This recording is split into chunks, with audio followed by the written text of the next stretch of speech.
nilai maksimum dan minimum dari suatu fungsi, tapi dengan menggunakan turunan, gitu ya.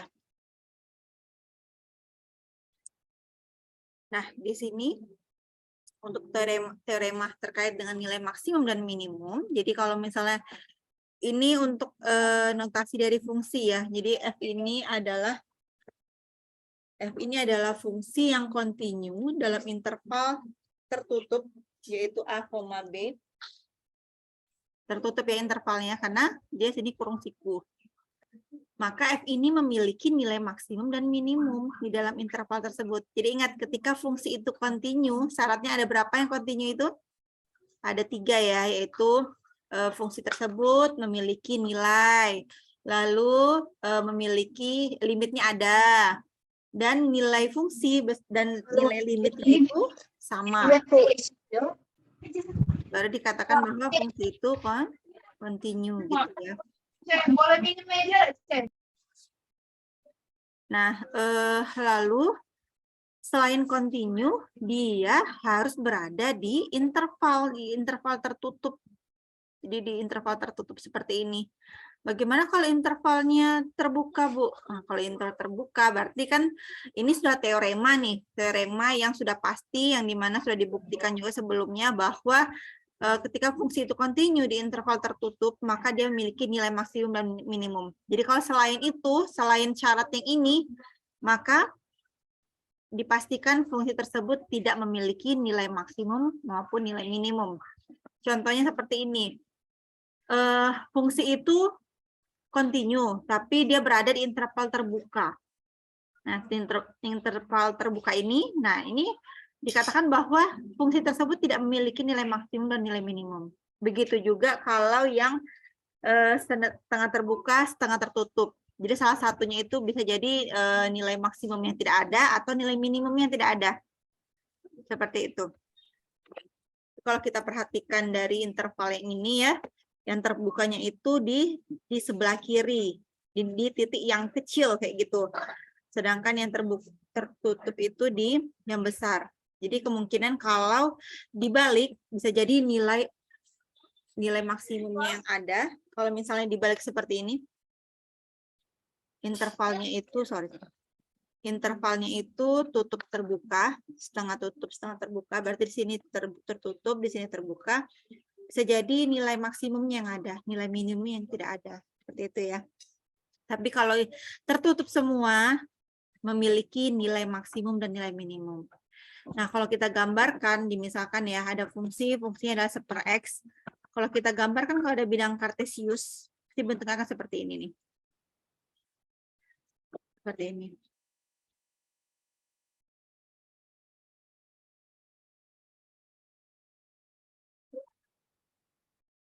Ya.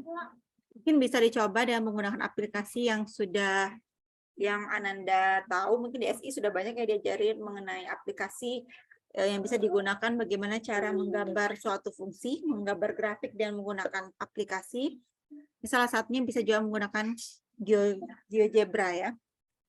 GeoGebra itu bisa juga kita menggambar, tinggal masuki fungsinya, langsung muncul nanti grafiknya seperti apa. Seperti itu. Nah, lalu ada namanya titik kritis. Jadi untuk mencari nilai maksimum dan minimum itu kita memerlukan titik kritis. Apa itu titik kritis? Jadi ada fungsi yang dimana didefinisikan dalam interval I yang di dalamnya mengandung suatu titik. Titiknya adalah titik C misalnya sini. Maka titik kritis itu apa? Titik kritis itu bisa kita cari, bisa kita tentukan dengan di mana C yang diketahui dari fungsi tersebut itu merupakan titik ujung intervalnya. Jadi kalau misalnya fungsi itu berada di interval 1,2, maka titik ujungnya adalah 1 dan 2 gitu ya. Nah, lalu C itu merupakan titik stasioner. Bagaimana cara menentukan titik stasionernya itu? Gimana cara menentukan titik stasioner?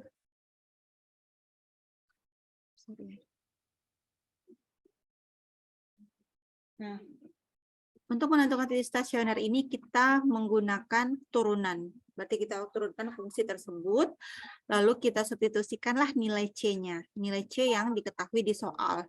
Lalu itu sama dengan 0. Bang, tolong Bang, ada ya Bang? Bang, ya tolong ya. Sama dengan 0, itu untuk mencari titik stasioner. Sedangkan titik singular itu ketika C itu merupakan titik singular, artinya turunan dari fungsi tersebut di titik C itu tidak ada. Jadi kita bisa menentukan bahwa fungsi itu memiliki titik singular, tapi jika turunan itu tidak ada. Tapi kalau misalnya titik stasionernya memiliki turunan, maksudnya sebelumnya kita sudah menentukan bahwa fungsi tersebut memiliki turunan, sudah pasti titik singular itu tidak ada gitu ya. Karena untuk mendapatkan titik singular ini kita harus menentukan nilai dari turunan dari fungsi tersebut di titik C gitu ya. Mungkin untuk teorinya itu agar lebih mudah memahami, kita langsung ke contoh nanti ya. Nah, ini kalau kita gambarkan titik kritis tersebut, ini titik ujung, di mana ini titik A, titik B, berarti interval A, B gitu ya. Lalu kalau ini titik stasioner point, berarti kita menentukan titik ini dengan menggunakan turunan tadi ya. Lalu titik singular ini kita tentukan ketika kita mengetahui bahwa turunan fungsi itu tidak ada. Nah, lalu bagaimana cara langkah-langkah untuk menentukan nilai ekstrim atau nilai kritis itu? Yang pertama, kita harus menentukan titik kritis yang seperti yang dijelaskan tadi ya. Berarti pertama itu kita harus menentukan titik kritisnya itu berapa dari fungsi tersebut, apa kritisnya. Setelah dapat titik kritis tersebut, maka kita tinggal masuki aja, kita substitusikan ke fungsi tersebut. Nanti dapatlah nilainya. Ketika nilainya terbesar, maka dikatakan dia nilai maksimum. Kalau terkecil, dikatakan nilai minimum. Nah, ini contohnya. Jadi, diberikan fungsi fx sama dengan negatif 2x pangkat 3 ditambah 3x kuadrat dalam interval tertutup ya, min 1,2. Kita disuruh mencari nilai ekstrimnya. Apa nilai ekstrim tadi? Nilai ekstrim itu nama lain dari nilai maksimum dan nilai minimum. Jadi kita disuruh mencari nilai maksimumnya berapa, nilai minimumnya berapa. Karena ini interval tertutup, sudah pasti dua-duanya ini bakalan ada, kayak gitu ya. Lalu, langkah pertama tadi apa? Kita tentukan titik kritisnya. Bagaimana cara menentukannya? Nah, tadi ada 3 jenis ya titik kritis ya. Yaitu titik ujung interval, titik stasioner, sama titik singular tadi. Titik ujung itu ya di interval ini. Berarti kalau interval ini min 1,2, berarti titik ujungnya adalah ada min 1 dan 2. Dapat titik kritis yang pertama kita sudah dapat. Lalu yang B, kita mencari stasionernya. Bagaimana cara mencarinya? Dengan cara kita turunkan fungsi tersebut, lalu kita substitusikan C-nya. Berarti kalau fx ini kita turunkan, hasilnya ini ya.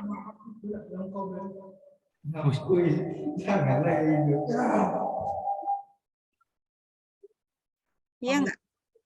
Turunan dari min 2x pangkat 3 ditambah 3x kuadrat, berarti kan 3 dikali min 2? Min 6. Min 6. X pangkat 3 berubah menjadi X pangkat 2. Lalu suku kedua, 3x kuadrat jadinya 2 dikali 3?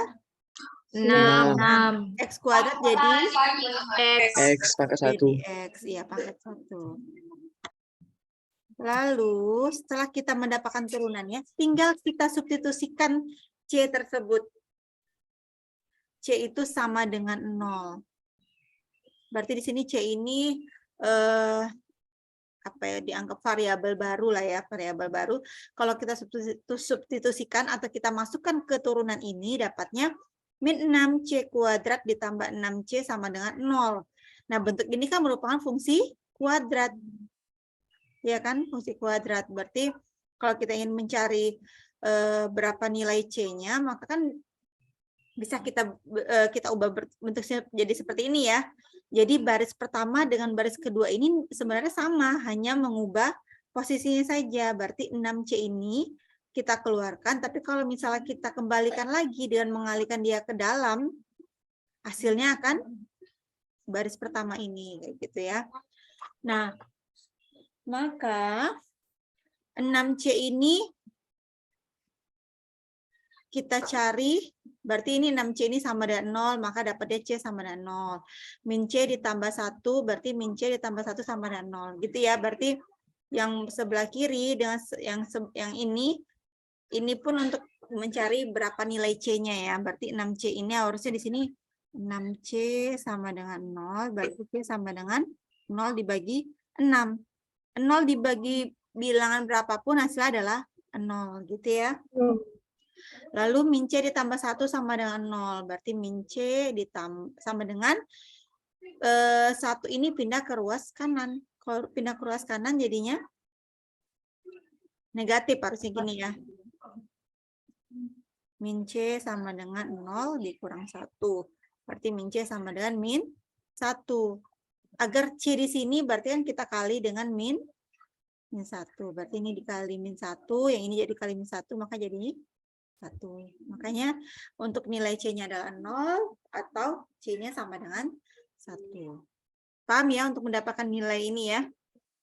Nah, selanjutnya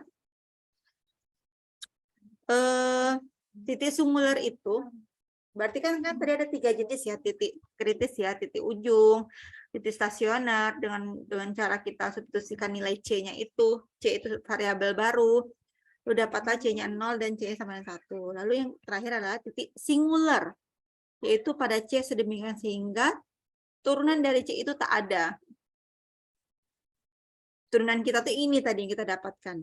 Lalu di sini dibilang bahwa tidak ada C sedemikian sehingga ketika maka turunannya ini sehingga turunan dari F aksen C ini tidak punya nilai. Tidak ada titik singularnya.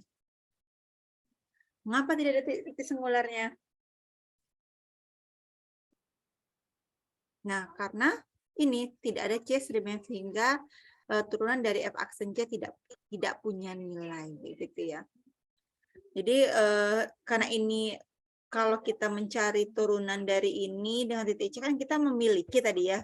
Karena berdasarkan teorema yang tadi kan titik singular itu C merupakan titik singular, artinya turunan dari fungsi tersebut dengan X-nya sama dengan C itu tidak ada, sedangkan kita mendapatkan turunannya kan? Kita mendapatkan turunannya dengan X sama dengan C itu dapat turunannya. Berarti kalau misalnya di sini kita sudah mendapat turunannya, sudah pasti singularnya itu tidak ada, kayak gitu ya. Kalau berdasarkan definisi titik singular, jadi ketika turunannya itu tidak ada, maka ya tidak ada titik singular. Sehingga titik kritisnya apa saja? Min 1, 2, 0, 1. Dapatnya dari mana min 1? Min 1 tadi intervalnya kan tadi. Min 1,2. Berarti ini interval. Ini titik ujung tadi ya. Yang interval itu. Interval min 1,2. Maka dapatlah X-nya itu ada 2 nih. Lalu X sama dengan 0. Satu lagi X sama dengan 1. Ini dapatnya dari mana nih? Dapatnya dari titik stasioner yang ketika kita menurunkan fungsi itu dengan X sama dengan C sama dengan 0, maka dapatlah X sama dengan 0, X sama dengan 1. Itu paham ya untuk menentukan titik kritis ya? Paham, Bu. Nah, langkah-langkahnya ada 3 tadi. Nah, setelah kita mendapatkan titik kritis, tinggal kita substitusikan ke fungsi kita. Fungsi kita kan fx sama dengan min 2x pangkat 3 ditambah 3x kuadrat. Tinggal kita substitusikan ke sini. Lalu kita lihat, nilai yang paling besar itulah merupakan nilai maksimum. Nilai yang paling kecil itu adalah nilai minimumnya. Sudah selesai. Berarti pekerjaan kita sudah selesai sampai di sini. Kita sudah menemukan nilai maksimumnya sama dengan 5. Nilai minimumnya adalah min 4. Karena kan ini ada 5, min 4, 0, 1 kan paling rendah adalah min 4 ya. Paling tinggi adalah 5. Oke, seperti itu ya. Bisa dipahami? Jadi prosesnya hanya menentukan titik kritis dulu, lalu tinggal disubstitusikan ke fungsi semula. Oke, bisa dipahami ya? Kita lanjut. Nah, kalau kita gambar grafik yang min 2x pangkat 3 ditambah 3x kuadrat bentuknya seperti ini grafiknya. Oke, kita masuk ke aplikasi turunan yang kedua mengenai kemonotonan. Apa itu kemonotonan? Jadi untuk menentukan kemonotonan itu ada kaitannya dengan fungsi naik, fungsi turun. Lalu bagaimana cara menentukan fungsi naik, bagaimana cara menentukan fungsi turun, itu kita menggunakan turunan, kayak gitu ya. Nah, di sini dibilang bahwa fungsi f itu dikatakan naik dalam interval I ketika X1-nya itu lebih besar dari X2, maka fungsi dari X1 itu lebih besar dari, lebih kecil dari fungsi f X2 gitu ya. Lalu kalau turun, ketika X1-nya itu lebih kecil dari X2, maka fungsi X1-nya itu lebih besar dari f X2. Kebalikannya berarti ya. Nah, lalu fungsi itu dikatakan monoton itu seperti apa? Jadi ketika fungsi tersebut naik saja atau turun saja. Nah, berarti kalau begitu, fungsi itu bisa naik, bisa turun juga ya dalam satu fungsi. Bisa. Jadi itu fungsi itu bisa saja kita menentukan fungsi naik dan fungsi turunnya secara bersama-sama. Tapi kalau kita ditanyakan di mana apa fungsi f itu dikatakan monoton itu seperti apa, Abang? Seperti apa? Ketika hanya fungsi naik saja atau fungsi turun saja, tidak bersama-sama. Hanya salah satunya saja ya. Nah, mungkin kita langsung ke contoh setelah ini. Ini perlu diingat ya, bahwa untuk menentukan fungsi naik itu kita menggunakan turunan dari fungsi, di mana fungsinya itu kita menggunakan tanda persamaan. Berarti kalau fungsi naik kita menggunakan lebih besar dari 0. Kalau fungsi turun kita menggunakan lebih kecil dari 0. Berarti turunan dari fungsi itu lebih kecil dari 0, turunan dari fungsi itu lebih besar dari 0. Nah, bagaimana cara menentukan intervalnya, menentukan daerahnya? Berarti sama seperti kita menyelesaikan pertidaksamaan. Masih ingat ya cara menyelesaikan pertidaksamaan ya?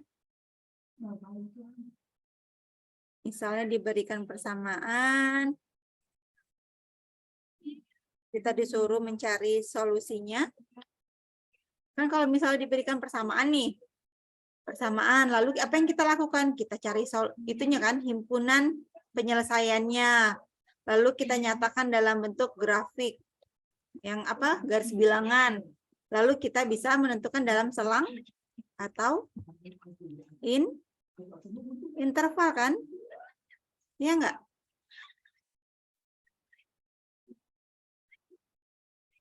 Iya kan?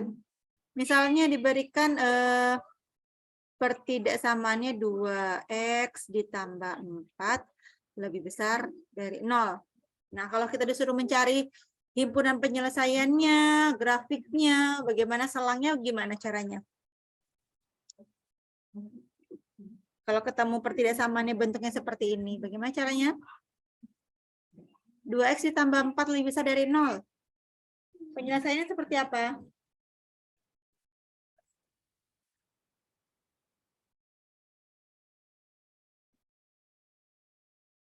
2x ditambah 4 sama dengan 0.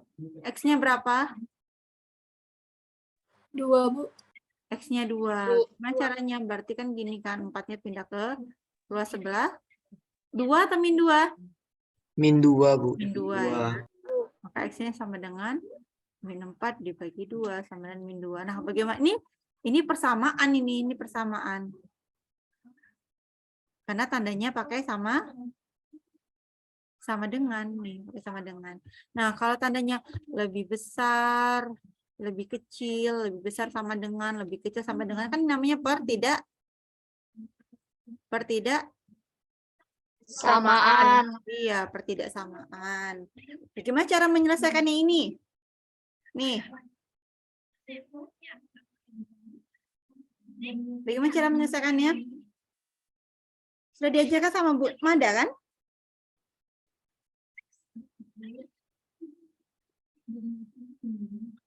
Bagaimana cara menyelesaikannya? 2x ditambah 4 lebih besar dari 0 ini mudah sekali.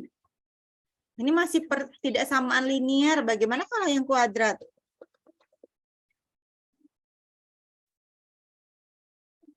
Coba dibuka lagi catatan dari Bu Mada.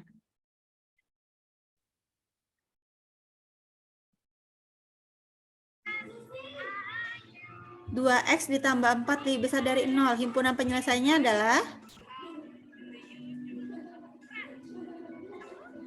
Waduh, gimana besok mau ujian itu tengah semester kalau gini? X besar dari min 2, Bu.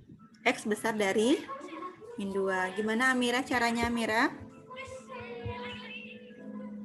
4-nya pindahin ke kanan, Bu, jadi min 4.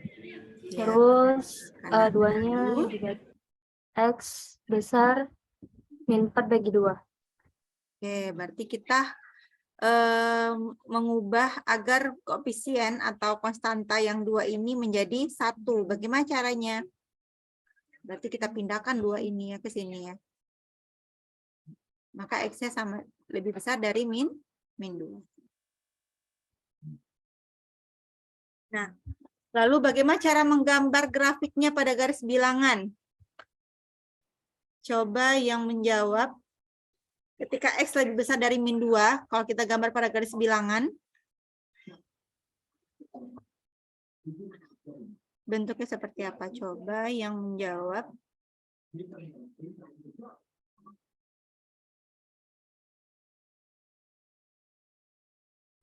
Sambil dicari ya. Sambil dicari ya. Sambil dicoba. Kayak masih bentuknya X lebih besar dari min 2. Daerahnya itu yang mana daerahnya? Bu, ke arah kanan. Ke arah Iya, kanan. daerahnya adalah Kanan, Bu. ke arah kanan. Kayak ini semua. Gitu ya. Ini untuk grafiknya. Bagaimana kalau kita bentuk dia menjadi notasi selang? Yang pakai kurung biasa, kurung siku. Nah, itu caranya gimana nih? Kalau X lebih besar dari min 2.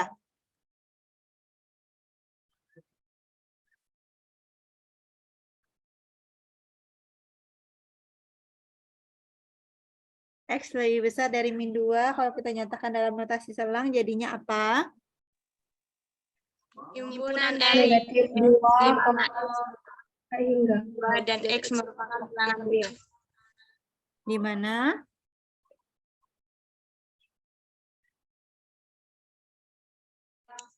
Sorry kok ini gimana? Nggak usah pakai gini lah. Gimana bentuknya? Kalau notasi selang, Himpunan Himpunan dari X di mana X lebih besar dari min 2 dan X merupakan bilangan real. itu untuk himpunan itu. Himpunan penyelesaian itu tuh. X di mana X-nya lebih besar dari min 2. X itu elemen dari bilangan real. Ya, ini himpunannya, himpunan penyelesaiannya. Kalau notasi selang. Kalau tadi itu notasi himpunan. Kalau notasi selangnya. Selang atau interval, dalam interval. Min 2, hingga. Gimana Imelda? Min 2, hingga. Kurungnya Min 2, tak hingga, lalu kurungnya terbuka. terbuka kedua-duanya. Sorry.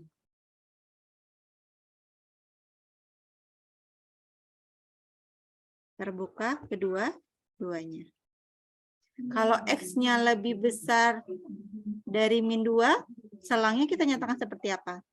Amanda.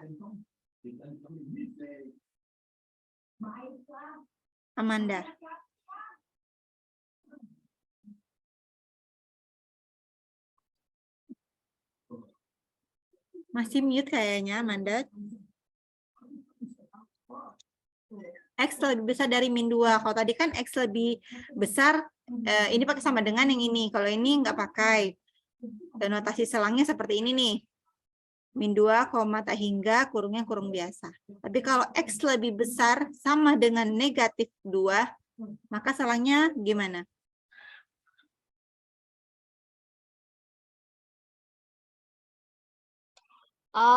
Itu Bu apa? Pakai yang kotak Bu.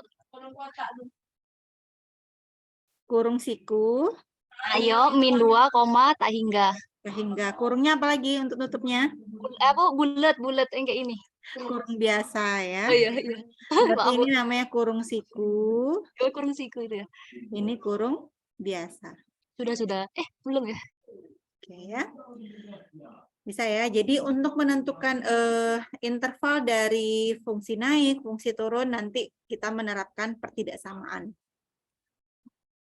Nah, ini untuk langkah-langkah bagaimana cara kita menentukan fungsi naik, fungsi turun. Fungsi turun ya ini nih ya, bukan fungsi turunan. Bisa diedit nih. Fungsi turun.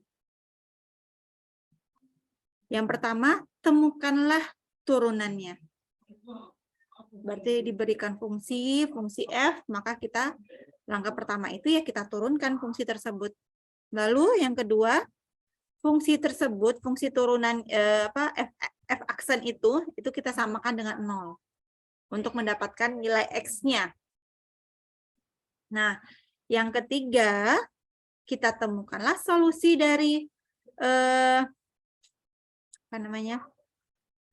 ketika turunannya itu lebih kecil dari 0, ketika turunannya itu lebih besar dari 0. Ini untuk mengidentifikasi pada interval mana fungsi turunan. Kalau ini untuk kita mengetahui pada interval mana fungsi naik. Jadi kalau kita kembali ke sini berarti ini adalah intervalnya ya. Kalau ditanya di mana letak fungsi naik pada interval berapa, berarti kita nyatakan dalam bentuk seperti ini. Gitu ya. Kita langsung ke contoh. Di sini kita disuruh mencari atau menemukan fungsi naik dan fungsi turun dari fungsi f(x) sama dengan min 2x pangkat 3 ditambah 3x kuadrat pada interval min 1,2 pada interval tertutup. Seperti langkah-langkah yang tadi, kita turunkan dulu fungsi f(x)-nya, maka dapatlah min 6x kuadrat ditambah 6x. Langkah pertama kita turunkan dulu, dapatlah turunannya ini. Setelah itu, setelah dapat turunannya ini, kita samakan dengan 0. Lalu maka terbentuklah dia persamaan kuadrat. Seperti yang tadi ya. Dapatlah titiknya itu ada 2, x sama dengan 0, x sama dengan 1. Nah, setelah itu, langkah ketiga kita mencari solusinya dengan menggunakan ketentuan fungsi naik, fungsi turun tadi. Nih, f aksen x lebih besar dari 0 dan f aksen x lebih kecil dari 0. Nah, ini titik yang kita dapatkan tadi untuk apa sebenarnya? Ya kita gunakan untuk kita gambarkanlah, kita letakkanlah titik ini pada garis bilangan nih. Diletakkanlah ini 0, ini 1 dari sini. Sudah itu, kalau kita perhatikan di sini, nih, yang sebelah sini dulu ya, kita lihat ya. Tes nilai turunan, kita pilih X-nya itu sama dengan 2. Berarti kita sama seperti kita mencari pertidaksamaan kuadrat ya, masih ingat cara mencari pertidaksamaan kuadrat? Masih ingat nggak? Kalau diberikan pertidaksamaan kuadrat, bagaimana cara menyelesaikannya?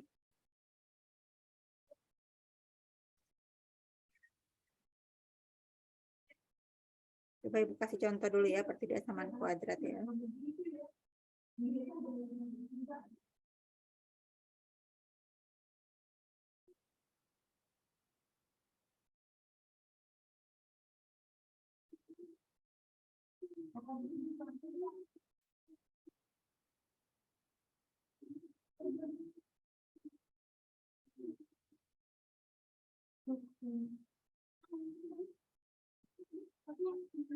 Coba cari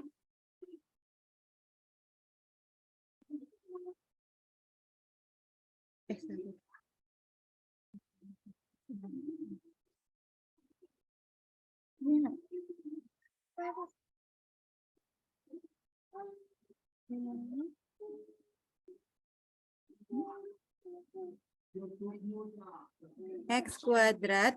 Tunggu, tunggu, nak.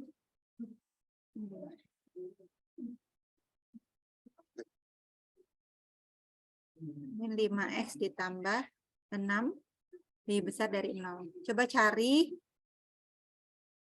himpunan penyelesaiannya apa?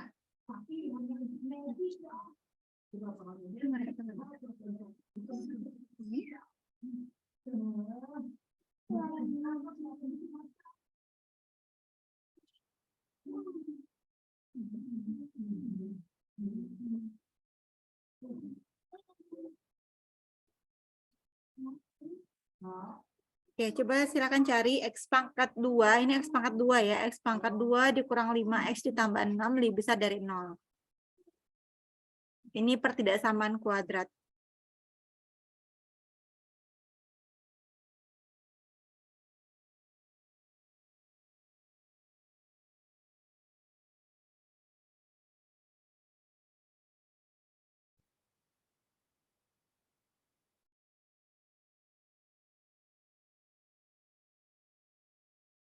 Gimana cara mencarinya? Mencari himpunan penyelesaiannya?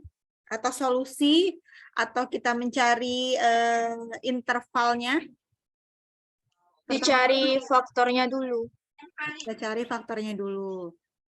Setelah itu diapakan lagi?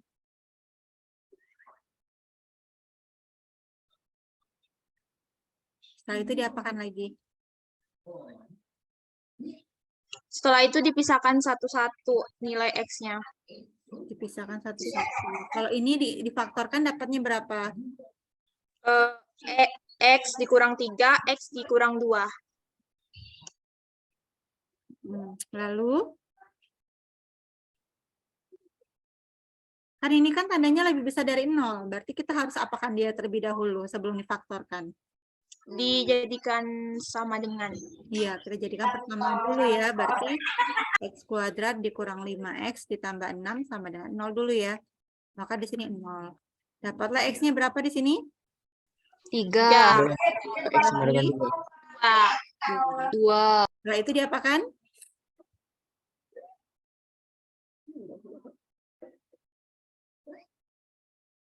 Bikin garis bilangan, Bu. Buat garis bilangan. Setelah dibuat garis bilangan, diapakan lagi?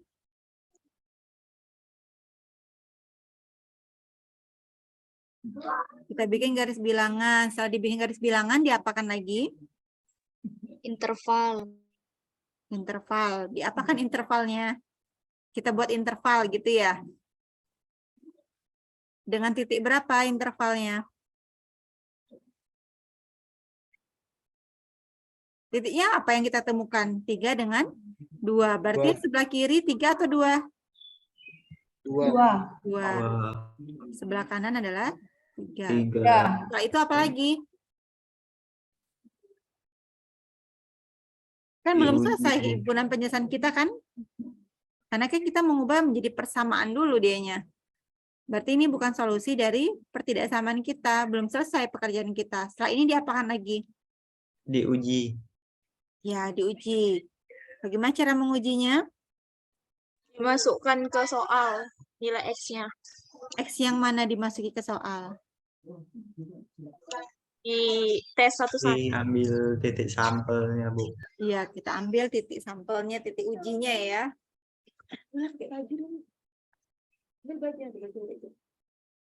Nah, kita ambil titik. Mana tadi?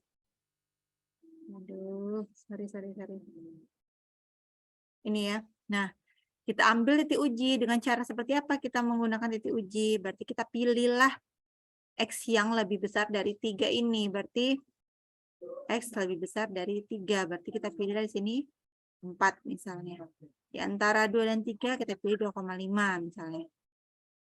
Di sebelah kiri 2 kita pilih 1. Berarti kita sudah memilih titiknya itu adalah 1, 2,5, dan 4. Kita substitusikan kemana? Ke X kuadrat dikurang 5X tambah 6. Nah, ketika kita masuki 1 ke sini, Dapatnya berapa nih? 1 dikurang 5 ditambah 6. Berapa nih? Min 4 tambah 6 sama dengan 2.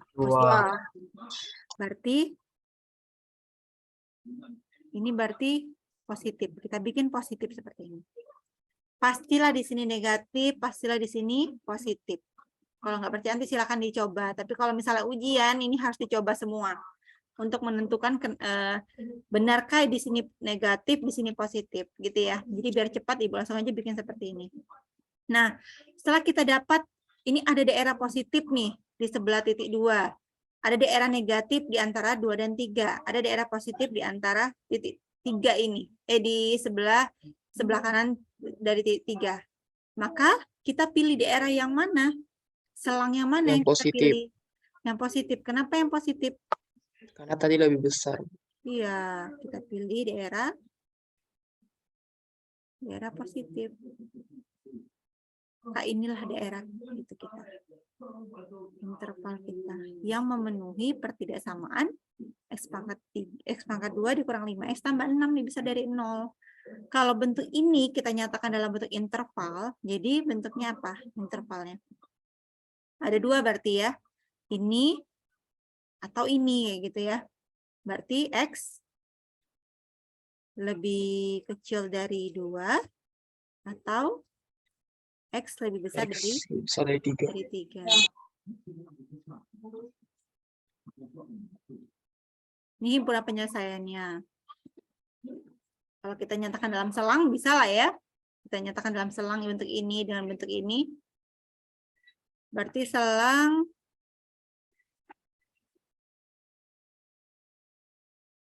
karena dia lebih kecil, nggak pakai sama dengan, maka kurung biasa negatif tak hingga koma 2. Atau 3, tak hingga kurung biasa. Seperti itu. Nah, sampai di sini bisa dipahami ya, terkait pertidaksamaan kuadrat. Nah, sama seperti untuk mencari solusi fungsi naik maupun fungsi turun, kita juga menggunakan namanya uji titik yang tadi nih. Ini namanya uji titik. Kita memilih titik selain 2 dengan 3 yang kita gunakan sebagai uji gitu ya. Nah, sama seperti ini nih, digunakanlah titik di sebelah kiri kanan 1, di antara 1 dengan 0, di sebelah kiri 0 kayak gitu. Nah, lalu di sini untuk yang sebelah kanan ini dipilih X-nya sama dengan 2 dan disubstitusikan ke turunan tadi yang 6 X kuadrat ditambah 6X ini. Hasilnya adalah negatif 12. Sedangkan disubstitusikan di antara 0 dan 1, dipilih X-nya adalah setengah, dapat hasilnya adalah positif 3/2.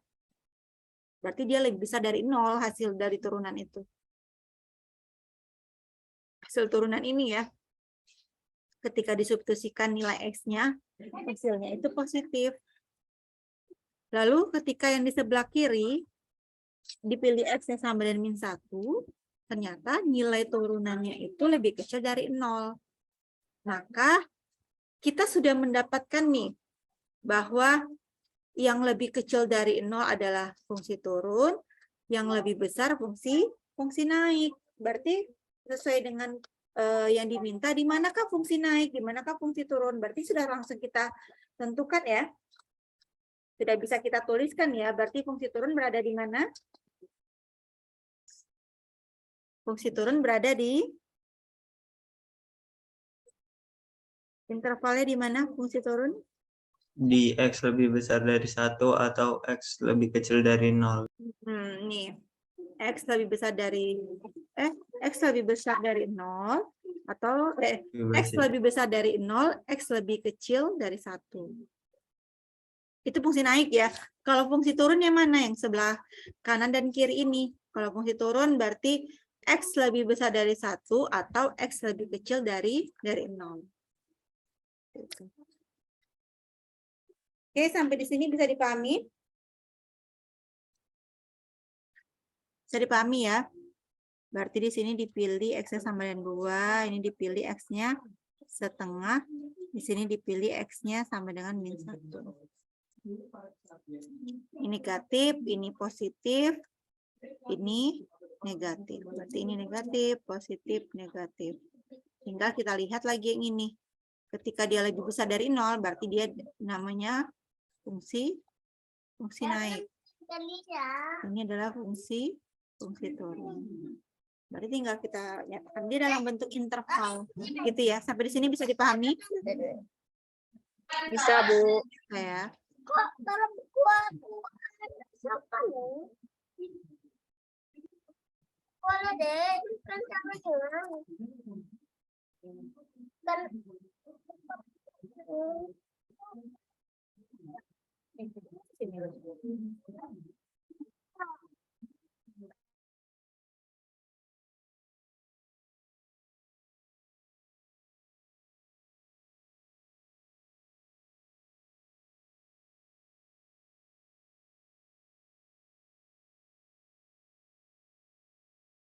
Nah, lanjut. Jadi kesimpulannya apa? Fungsi turun pada daerah X dengan kondisi nilai dari turunan itu lebih kecil dari 0. Ini ya, kedapatnya X lebih kecil dari 0 dan X lebih besar dari 1. Bang, suaranya, Bang.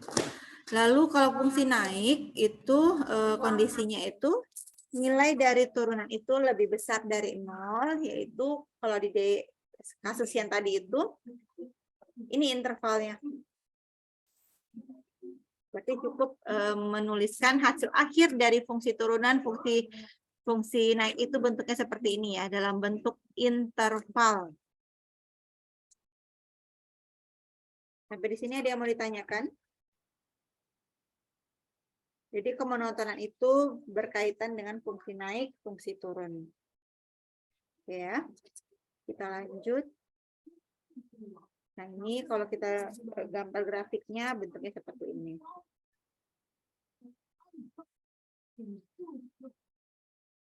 Ini ya. Sampai terlihat ya. Ini turun dianya, ini turun. Sampailah di interval di titik 0, lalu dia naik di antara titik 0 dengan 1 nih, agak naik nih.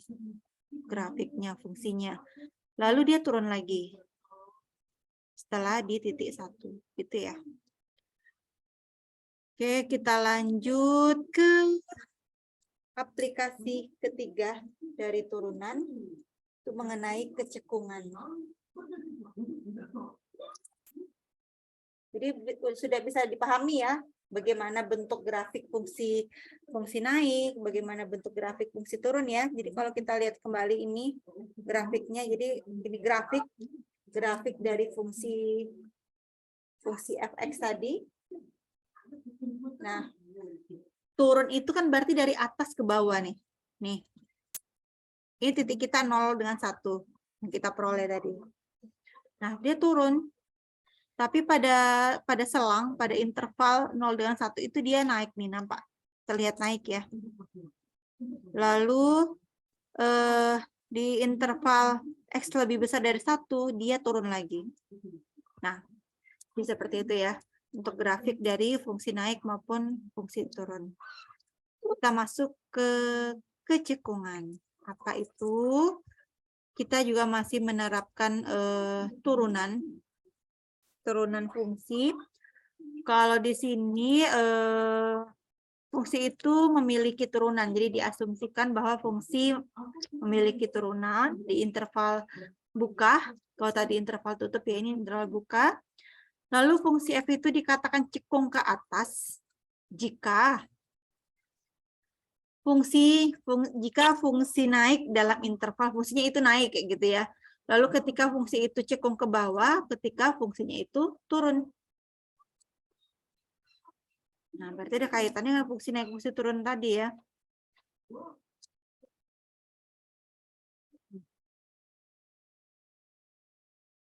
Tunggu dulu, coba kita ulang lagi baca ya. Jadi fungsi f ini dikatakan cekung ke atas dalam interval I jika turunannya itu naik. Ya, turunan itu naik. Lalu ketika f yang dikatakan cekung ke bawah jika turunannya itu fungsi turunannya itu turun kayak gitu ya. Nah, bagaimana cara menentukannya? Nah, ini kita bisa menggunakan bentuk ini untuk menentukan daerah mana sih fungsi itu dikatakan cekung ke atas, cekung ke bawah, sama seperti tadi di interval mana sih fungsi itu dikatakan fungsi naik, di interval mana fungsi itu dikatakan turun. Kalau tadi kita hanya menggunakan turunan pertama, tapi pada kecekungan kita menggunakan turunan kedua nih. Ini ada X double accent gitu ya. Berarti kita menggunakan turunan kedua. Cekung ke atas ketika turunan keduanya itu lebih besar dari 0. Berarti kalau misal kita ingat aturan yang cekung ke atas, berarti pasti ingat ya cekung ke bawah ya, karena dia kebalikannya. Ini kalau ke atas lebih besar dari 0, kalau ke bawah, cekung ke bawah, maka fungsi turunan kedua itu lebih kecil dari 0. Nah, bagaimana caranya? Kita menentukan daerah dari fungsi cekung ke atas ke bawah, sama langkah-langkahnya juga sama seperti yang fungsi naik, fungsi turun. Berarti kita mencari turunan kedua. Kalau tadi turunan pertama, kalau ini kita cari turunan kedua. Turunan kedua. Berarti setelah dapat F aksen, nanti kita turunkan lagi F aksen itu. Gitu ya. Lalu langkah kedua, turunan kedua ini kita samakan dengan 0. Berarti kita bentuk dia menjadi persamaan untuk mendapatkan nilai X-nya, titik, untuk mendapatkan titik poinnya ya. Lalu langkah ketiganya itu tinggal kita menentukan solusinya, di mana interval fungsi itu dikatakan cekung ke atas maupun di bawah. Berarti kita menggunakan ketentuan ini. Ingat ya. Berarti kalau cekung kita menggunakan turunan kedua. Kalau fungsi naik, fungsi turun kita menggunakan turunan pertama. Ya.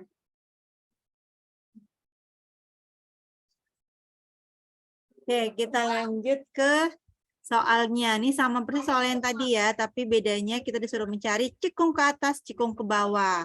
Berarti sudah mendapatkan turunan pertama, berarti kita turunkan lagi sekali lagi, dapatlah turunan kedua. Inilah yang kita gunakan. Lalu ini langkah pertama, langkah keduanya, turunan kedua ini kita samakan dengan 0. Berarti kita akan mendapatkan satu titik saja, karena di sini hasil dari turunan keduanya adalah min 12X ditambah 6. Paham ya? Berarti 2 kali min 6 dapatlah min 12. X kuadratnya berubah menjadi X, 6X jadi 6 turunannya. Itu untuk langkah kedua kita samakan dengan 0 untuk mendapatkan nilai X-nya berapa. Dapatlah nilai X-nya adalah setengah. Setelah itu kita gambarlah, kita letakkanlah titik yang kita peroleh di langkah kedua ini ke garis bilangan. Nih. Kita letakkan, lalu kita menggunakan uji titik juga. Kita gunakan uji titik dengan mengambil X yang di sebelah kanan setengah, berarti dipilihlah X-nya sama dengan 1. Lalu di sebelah kiri setengah, dipilihlah X-nya sama dengan 0. Tinggal disubstitusikan ke fungsi turunan kedua. Gitu ya. Kalau yang ini dapatlah hasilnya negatif. Kalau ini hasilnya positif. Ini lebih kecil, ini lebih besar dari 0. Jadi berdasarkan ketentuan tadi, ketika hasil dari atau nilai dari fungsi turunan keduanya lebih kecil dari 0, maka dikatakan dia cekung ke bawah. Ketika dia nilai dari nilai turunan keduanya lebih besar dari 0, dapatlah 6 di sini ya. 6 kan lebih besar dari 0 tuh. Maka dikatakan dia cekung ke atas. Ya, sudah dapat kita bahwa fungsi itu bakalan cekung ke atas ketika berada di interval X lebih kecil dari setengah. Sedangkan dia cekung ke bawah ketika X-nya itu lebih besar dari setengah. Gitu ya. Nah, ini kesimpulannya. Nih. Jadi fungsi cekung ke atas pada X dengan kondisi turunan keduanya lebih besar dari 0, yaitu X-nya lebih kecil dari setengah. Sedangkan fungsi itu cekung ke bawah dengan kondisi turunan keduanya itu lebih kecil dari 0, yaitu pada interval X-nya lebih besar dari setengah. Sampai di sini bisa dipahami?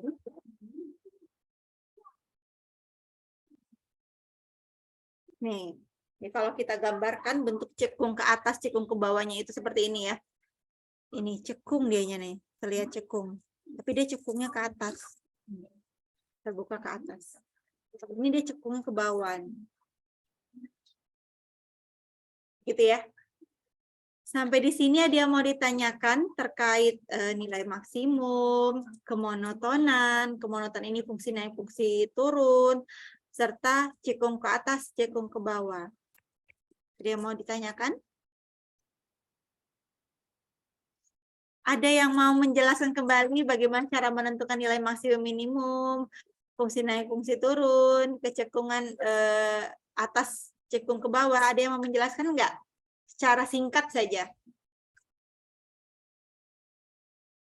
Apa yang bisa kita simpulkan? Poin-poinnya dari ketiga aplikasi turunan ini.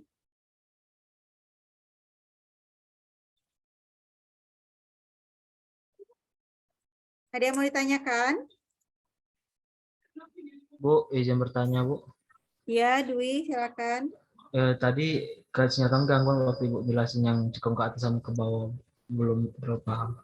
Belum begitu paham. Iya. Oke. Kembali lagi ke soal kita. Ya. Nah, soal kita itu kita disuruh mencari mana? Kita disuruh mencari di mana daerah itu fungsi itu cekung ke atas maupun cekung ke bawah, sama seperti yang fungsi naik, fungsi turun. Kita ditanyakan posisi fungsi itu naik atau turun itu tuh letaknya di mana? Berarti berkaitan dengan interval dan himpunan penyelesaian ya bentuknya itu ya. Nah, sama seperti fungsi cekung ke atas, cekung ke bawah. Nah, ketentuannya tadi kan ketika fungsi cekung ke atas berarti ada kaitannya dengan turunan kedua. Ini dia kita gunakan simbol lebih besar dari 0. Sedangkan cekung ke bawah kita menggunakan turunan kedua lebih kecil dari 0. Langkah-langkahnya ada 3, sama persis seperti fungsi naik, fungsi turun. Bedanya kalau ini turunan kedua, kalau fungsi naik, fungsi turun, turunan pertama saja. Nah gitu ya. Berarti kita disuruh mencari turunan keduanya. Cari turunan kedua dari fungsi fx sama dengan min 2x pangkat 3 ditambah 3x kuadrat. Ini berkaitan dengan materi turunan tingkat apa?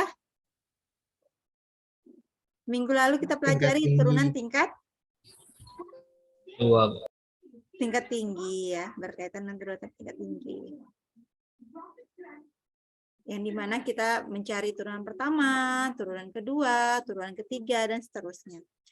Nah, berarti kalau kita sudah menentukan turunan pertama dari fungsi fx ini, kita disuruh mencari turunan kedua, berarti tinggal kita turunkan lagi lah fungsi yang ini. Kalau kita turunkan fungsi ini, dapatlah min 12x ditambah 6. Untuk langkah pertama bisa dipahami, Dwi? Bisa dipahami, Dwi? Bisa, Bu. Saya intinya mencari turunan keduanya saja dari fungsi yang diketahui. Lalu yang kedua, fungsi turunan ini kita samakan dengan 0. Nih, kita buat dia sama dengan 0. Nih, maka jadi seperti ini. Setelah disamakan dengan 0, berarti kan bentuknya ini persamaan nih. Persamaan yang kita perlu mencari berapa nilai X-nya itu tuh berapa. Nah, berarti tinggal kita selesaikan kan sama seperti persamaan linear. Berarti min 2x tambah 6 sama dengan 0. Kita dapatkan nilai S-nya adalah setengah.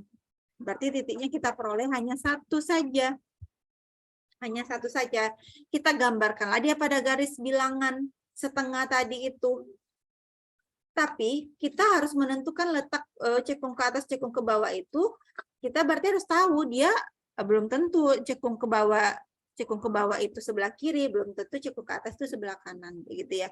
Dengan cara kita menggunakanlah uji titik. Kita ambil sembarang titik yang berada di sebelah kanan setengah dan di sebelah kiri setengah.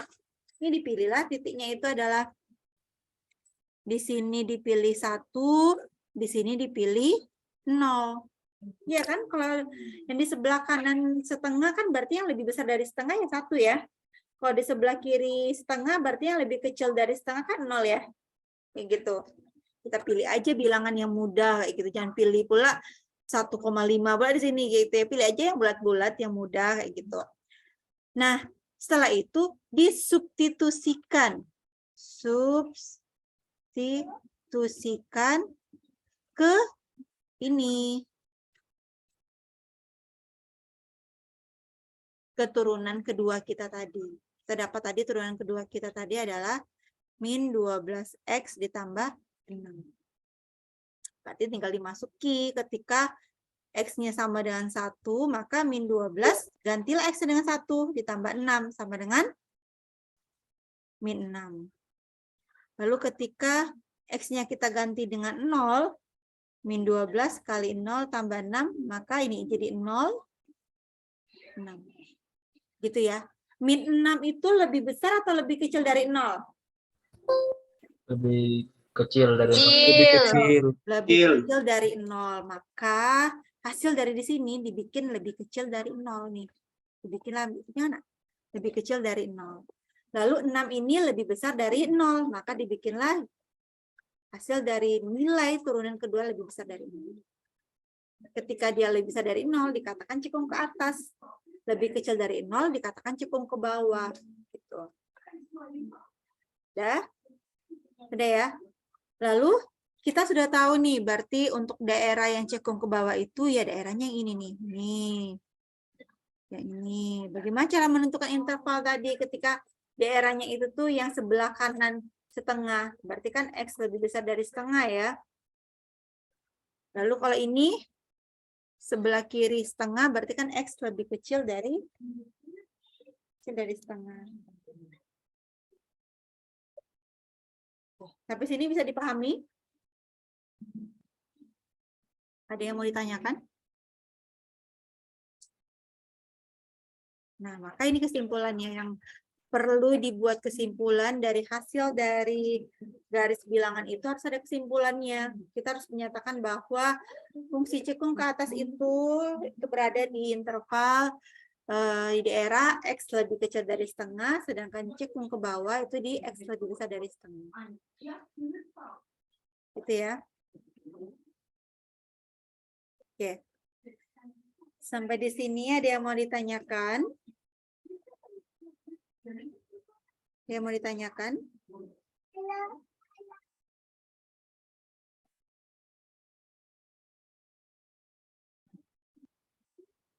Oke, bisa dipahami ya berarti ya. Pokoknya cekung itu gunakanlah turunan kedua, fungsi naik, fungsi turun, atau kemonotonan gunakan turunan pertama. Seperti itu.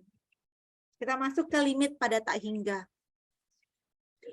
Jadi sebenarnya konsep limit pada X untuk X-nya mendekati tak hingga itu, jadi ketika X-nya mendekat menuju atau mendekati tak hingga, artinya kan nilai X-nya itu semakin membesar ya, tanpa batas ya. Jadi ketika X-nya itu menuju negatif tak hingga, berarti X-nya itu semakin kecil.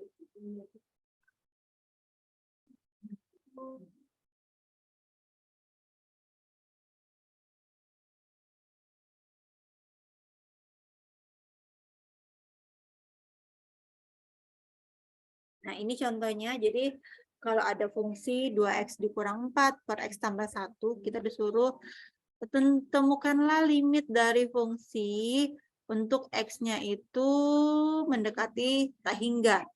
Nah, kalau kita diberikan, mungkin sebelumnya yang dijelaskan sama Bu Sarmada mengenai limit x-nya itu mendekati suatu titik ya. Jadi ketika limitnya x untuk x-nya mendekati 2, bagaimana cara mencarinya? limit untuk X-nya mendekati 2 dari fungsi 2X kurang 4, X ditambah 1, maka limitnya berapa? Ya, limitnya berapa? 0.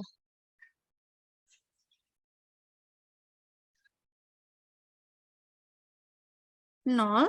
0, Bu. Kenapa 0? Berarti kita mencari limit ini kita gunakan apa, metode apa? Substitusi dulu ya. Iya, Berarti Bu. ketika substitusi tidak substitusi menghasilkan nilai tak tentu, maka kita bisa menggunakan pefaktoran kayak gitu ya. Nah, di sini kalau kita substitusikan X-nya, berarti ini 4 dikurang 4, ini 3. 0 dibagi 3 sama dengan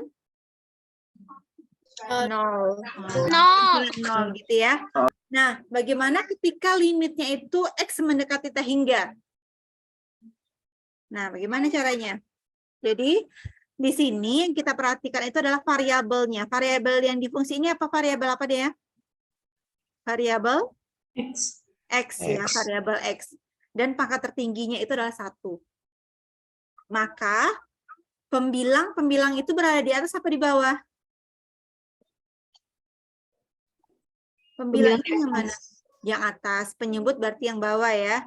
Maka ketentuannya ketika kita disuruh mencari limit dari suatu fungsi untuk X-nya mendekati tak hingga, kita bagikanlah kita bagikanlah pembilang dan penyebut itu dengan X.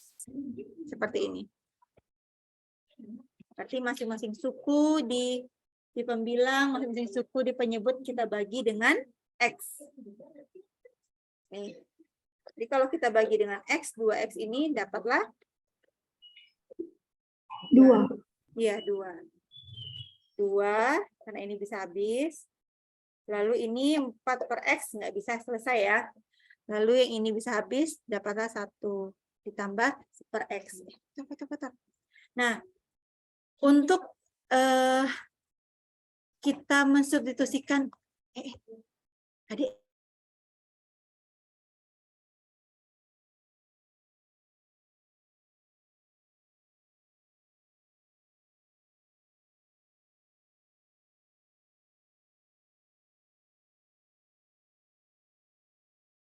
nah, jadi ketika kita mensubstitusikan X ini dengan menggantikan tak hingga di sini, nah, maka hasilnya adalah 0.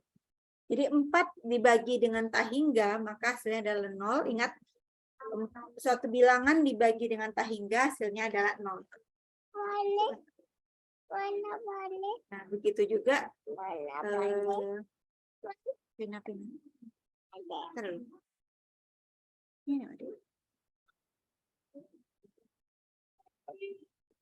Gitu ya. Jadi ketika kita mensubstitusikan X itu dengan tak hingga,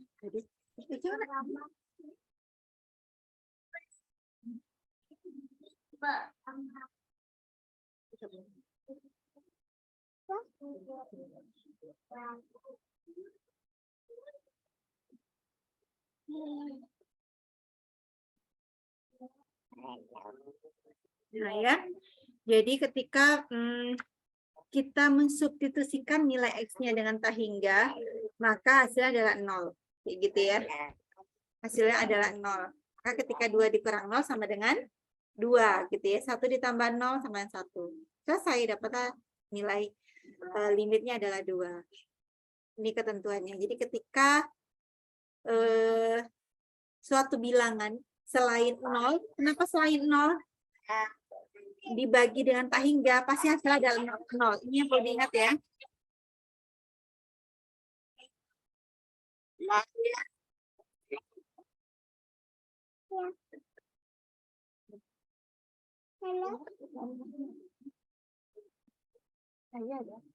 Ya, gitu ya.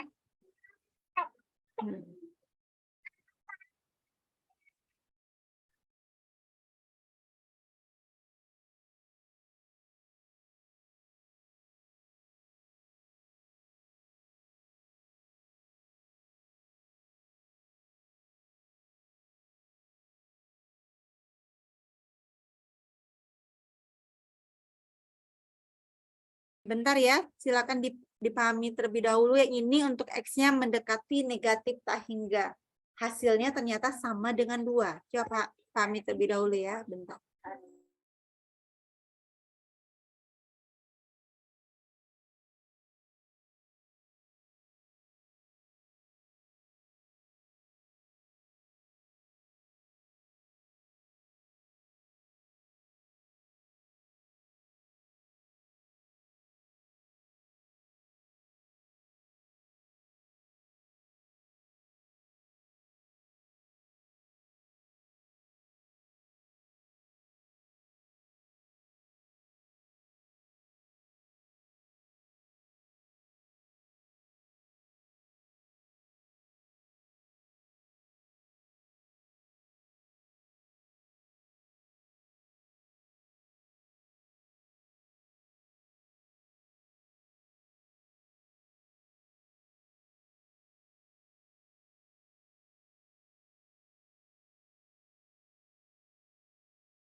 Oke, berarti artinya apa nih? Jadi ketika limitnya itu X-nya menuju tak hingga maupun positif negatif tak hingga, tetapi itu ya, hasilnya adalah 2. Oke, mungkin sampai sini aja lah ya. Jadi biar tidak begitu banyak untuk belajar UTS-nya. Jadi materi ini di minggu selanjutnya aja Ibu ajari ya. Ada yang mau ditanyakan sebelum ditutup pertemuan kita hari ini? Jadi silakan dipahami dengan baik materi-materi yang sudah diajarkan sama Bu Sarmada dan Ibu. Minggu depan kita UTS di jadwal yang sama. Kita mulai jam 13.30 aja ya. Kita mulai ujiannya jam 13.30, dipersiapkan alat tulisnya dan sistem.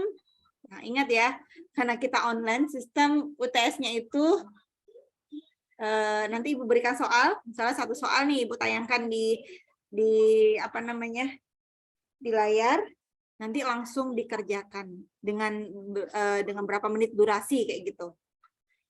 Bisa dipahami ya?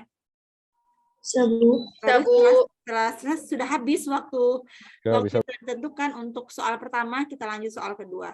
Seperti itu dan seterusnya sampai selesai. Baik, Bu. Oke, silakan dipahami kembali. Kalau yang belum paham bisa belajar dengan temannya yang benar-benar paham. Maksudnya sama-sama belajar kelompok kayak gitu. Untuk persiapan ujian tengah semesternya ya. Sampai di sini ada yang mau ditanyakan? Itu Bu, tesnya dikumpul di e-learning Bu ya? Iya, dikumpul di e-learning. Terima kasih Bu. Ya.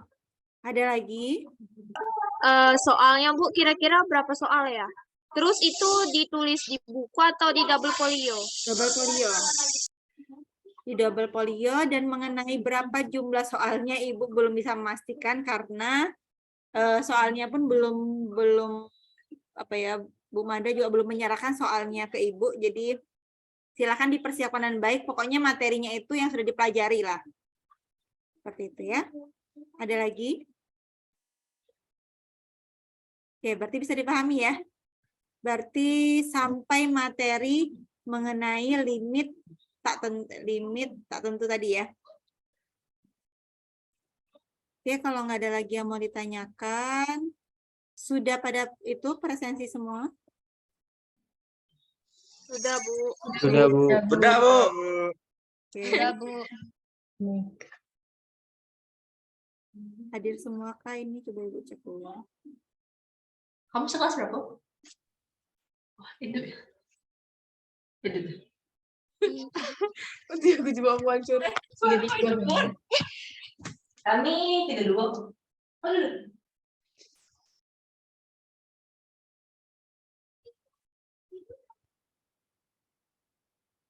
Bentar ya. Ibu di mana?